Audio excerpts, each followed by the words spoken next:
През 2014 година футболен клуб Оборище Панагюрище участваше с 4 отбора в първенствата по футбол. Мъжкият представителен отбор участвуваше в първенството на Югозападната В група. За сезон 2013-2014 година отбора завърши на 3-то място в крайното класиране и малко не му стигна, за да влезе в професионалния футбол. През по-голямата част от първенството треньор на мъжкия отбор беше Танчо Калпаков. През есенния полусезон на първенството 2014-2015 година мъжкият отбор бе воден от господин Костадин Ангелов. Отборът завърши есенния полусезон на първо място, на 2 точки пред втория и на 3 точки пред третия и четвъртия в класирането. Въпреки челната позиция, отборът при лесна програма не спечели достатъчно точки, за да обезкуражим преките съперници за първото място. При 8 домакинства отборът спечели само половината, допусна 3 равенства и 1 загуба. Именно поради това се разделихме с старшия треньор Костадин Ангелов и привлякохме за старшия треньор господин Валерий Демянов, както и няколко опитни футболисти и, както всички бяхме свидетели, отборът успя да спечели през 2015 година историческа промоция в Б професионална футболна група. Благодарение на основния спонсор Сериал Медет, клубът бе подсигурен финансово и възнагражденията на футболисти и на треньори бяха заплащани на време, както и всички други разходи за мачове, пътувания и така нататък.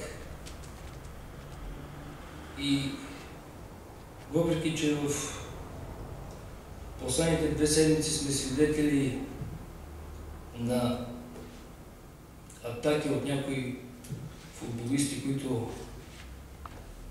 вече не са в мъжкия отбор, а така също и от старши треньор до сегашния Валерий Демянов, нито един от тях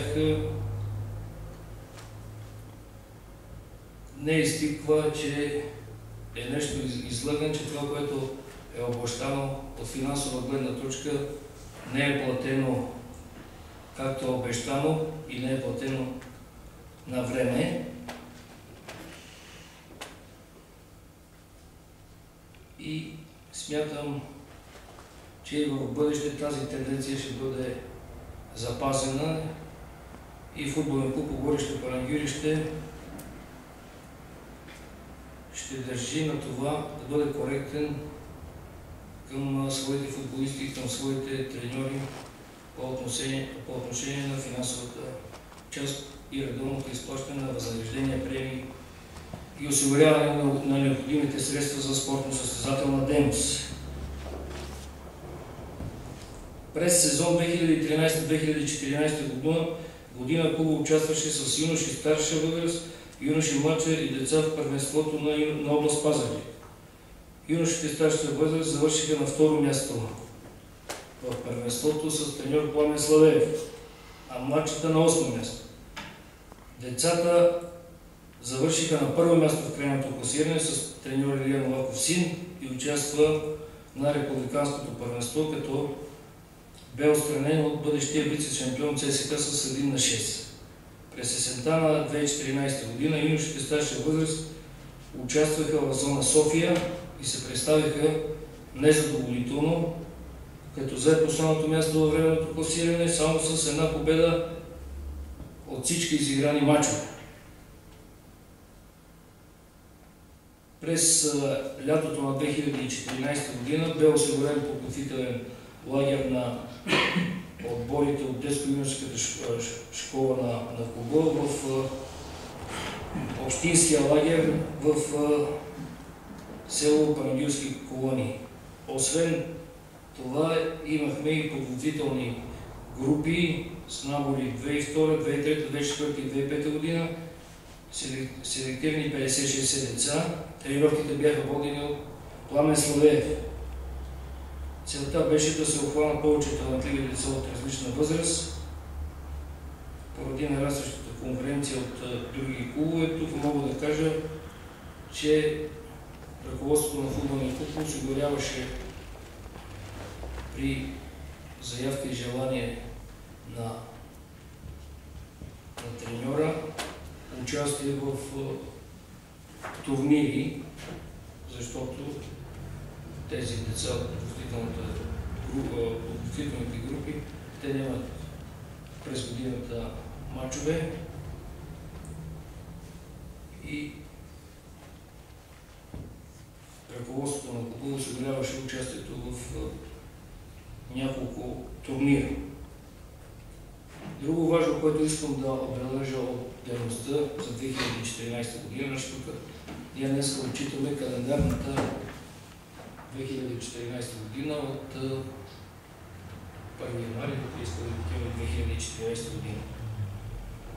Съвместно с община Панагюрище клуба изпълни проект за занимание на деца от детските градини в Панагюрище, който мога да отчита, че беше прието много добре от малчуганите, така и от техните родители. И изпълнението на този проект съвместно с община Панагюрище продължи до месец май 2015 година. Ще видим от есента, ще говорим отново с общинското ръководство, евентуално за продължаване на тези занимания в детските градини. Освен това имаме идея управителния съвет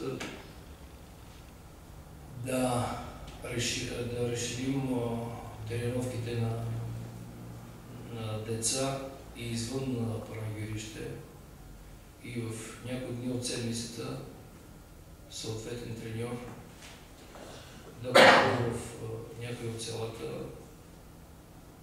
На първо време сме говорили като Попинци и да речем в 2 дни от седмицата да провежда тренировки с деца от съответните възрастови групи. Материалната база за тренировки и мачове не е в добро състояние и не отговаря така на съвременните изисквания. Особено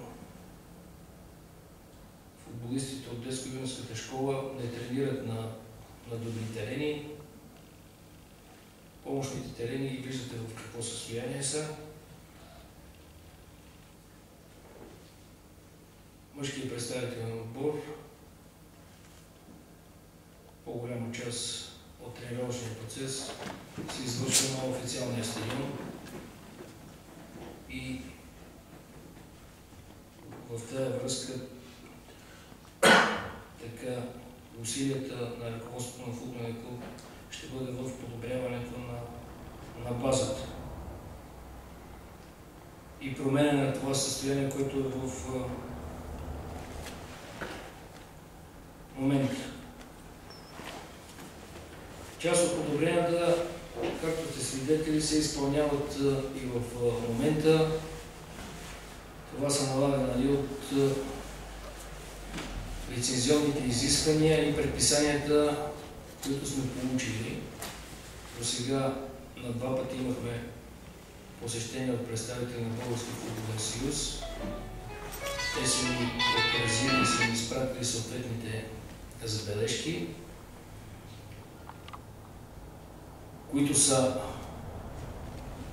основно по материалната база и мога да кажа, че от 3 седмици тези изисквания поетапно се изпълняват. Предвижда се поставянето на ограда, висока 1,60 см. Това са задължителни условия, за да може да се получи лиценз. Има препоръки също така да се изгради зала за пресконференции. Съвместно с Община Панагюрище ще се работи по този въпрос. Вече е изготвен проекта и мисля, че има и подготовка за и тук в рамките до 2 седмици трябва да се направи и тя. Другите така по-големи изисквания искат да се поставят видеокамери там, където влизат футболистите, домакински отбор, гостуващи отбор. Искат камери към агитките на гостуващия отбор и към нашата. Има определени изисквания за централната трибуна, в която трябва да се обособят съответните места за представителите на Българския футболен съюз, за представителите на гостуващия отбор, за пресата.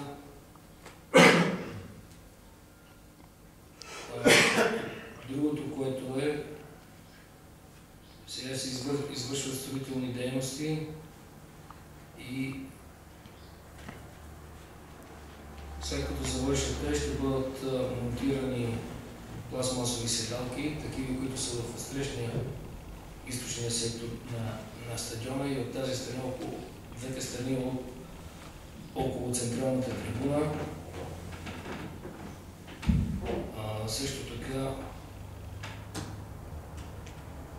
от поръчените седалки, колкото останат, предвидено е също така и там до клетката на гостуващия отбор също да бъдат монтирани такива пластмасови седалки. Изискването за Б група е да има 1500 монтирани такива пластмасови седалки. Другите изисквания са наличието на лекарски кабинет, на стая за допинг контрол. Ще ползваме съществуващите в момента помещения, които са в стадиона, за да отговорим на съответните изисквания. Освен тези изисквания по материалната база, има и още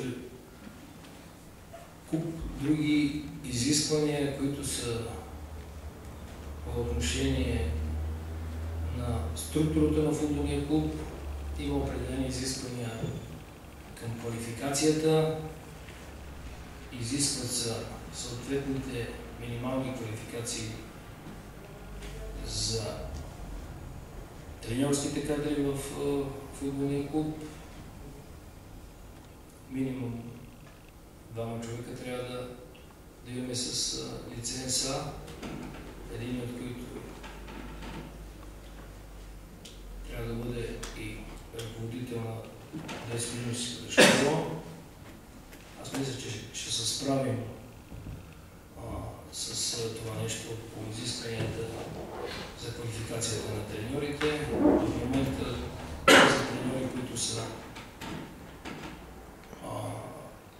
привлечени за работа в мъжкия отбор, притежават лиценз А. Това са, както знаете, Антон Пенчин и Стойчо Драмов. Танчо Калпаков също в момента кара този курс за лиценз А и даже мисля, че ще успеем да го впишем него като старши треньор на мъжкия отбор. Има такъв начин, при положение, че в момента кара. Той вече 2 семестра е завършил, мина едномесечен стаж в футболен клуб Левски, така че ще отговорим на тези изисквания. Отделно това има по материалната база, по правната страна на лицензионните изисквания. Искат да имаме договор с собственика на стадиона, за терените, за съблекалните. И сега има един договор, но той изтича януари месец 2016 година. Предприели сме мерки минало през съответните комисии на Общинския съвет, сега на предстоящата сесия, другия четвъртък, очакваме да се приеме и да се даде стадиона с помощните терени и съблекалните за безвъзмездно ползване на футболен клуб Оборище за срок от 5 години. И има още там 2-3 по-незначителни препоръки от лицензионната комисия. Даден е срок 10 юли да се извършат всички тия дейности. И аз лично мога кажа, че нямам притеснения относно взимането на лиценза. Предстои сега трябва доста работа по попълването на формите. Те са 35 на брой, финансови отчети, декларации, документи за списъци на футболистите, списъци на всички деца от детско-юношеската школа, включително и деца, които са под 10 годишна възраст. Това е изискване на лицензионната комисия и всички тия футболисти се регистрират пред лицензионната комисия. Сега лошото е, че виждате, изпълкома само го отлагат. Щеше да е края на май, днес е 18 юни. Минава и тази седмица, още сега понеделник и ден късно вторник да има изпълком. Лошо е, че не знаем кога ще започне първенството, не знаем с колко отбора ще бъде. Последните индикации от отговорни фактори в Футболния съюз е, че първенството ще бъде от 16 отбора и ще започне на 25 юли, но всичко е предпоследно. И за мъжкия отбор вчера започнахме първа тренировка, от днеска продължава по Разово до края на месеца. Ще имам 3 контролни срещи с Левски, с Поморие и с Ботев Пловдив на 24, съответно 24, 27 и 30 юни. От първи заминават на 9-дневен лагер в Банско, ще тренират на стадиона в град Добринище, също в Разово. И след това до началото на първенството подготовката продължава тук на стадиона в Панагюрище. И се надявам